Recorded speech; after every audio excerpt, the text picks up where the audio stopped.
Hugh Fearnley-Whittingstall, it's very good to see you. Good to be here. I'm looking forward to these 5 minutes.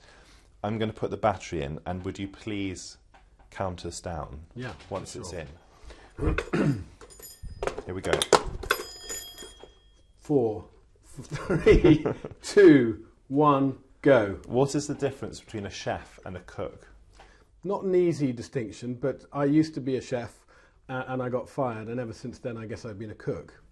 Did you get trained as a chef? I was trained. I was trained on the job, but I've only worked as a professional chef for 6 months of my life, so I'm a cook. What for you is the bigger priority in cooking, taste or the sourcing of food? I think the two are deeply intertwined, and I think taste is very subjective and often very psychological. And to me, food, when you know where it comes from, tastes better. So when people say that locally produced produce is better or tastes better, do you think that is psychological?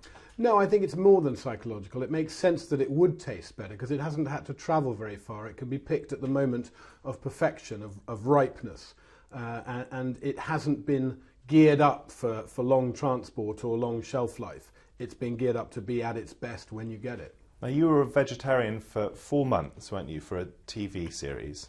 I was never a vegetarian, but I didn't eat meat or fish for 4 months. Would you consider becoming a vegetarian?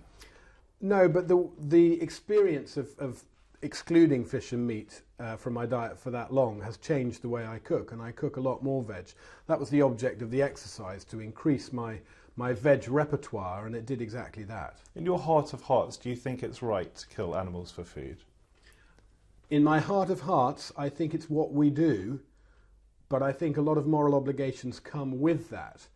And I think you can easily give up the right or remove the right to kill animals for food if you don't look after those animals properly. How did you first become interested in how fishing is done at sea?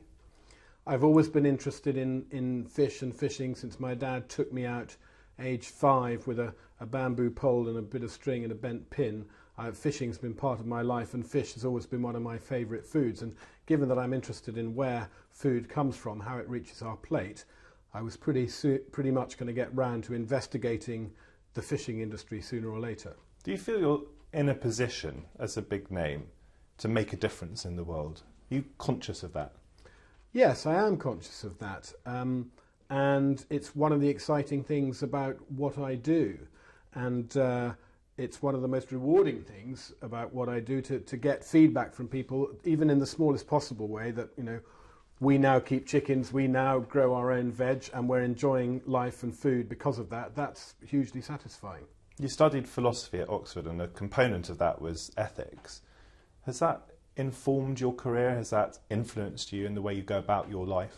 It certainly influenced the way I write and talk about food, because our food decisions, our shopping decisions do have an ethical dimension, and that fascinates me, and I think people need to be reminded of that, and occasionally they like being reminded of that. It's important for people to understand the implications of the choices they make. Does TV presenting come naturally to you? I don't know if it comes naturally. I like talking to people about issues. I think looking straight down a lens and talking to imaginary people probably doesn't come naturally to anyone. But if you imagine that the lens is just a mate who you're chatting to, an interested acquaintance, then it's not the hardest thing to do. You've got a new philosophy. I don't know how new it is actually, but 3 good things which you're presenting a series on.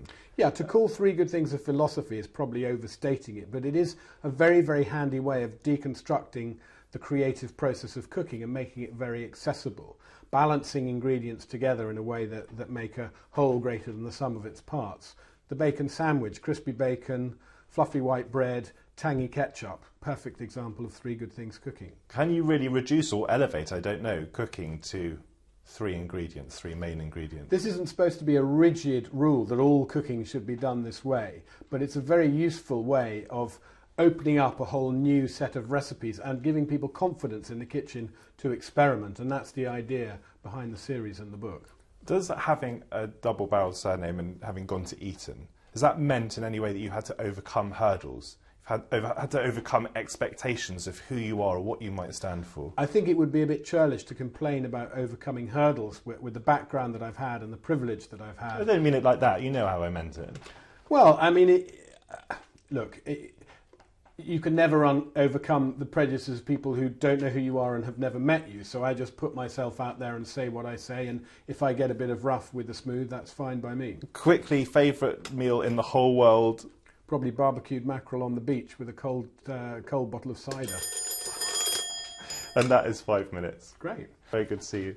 Thank you very much. Enjoyable interview.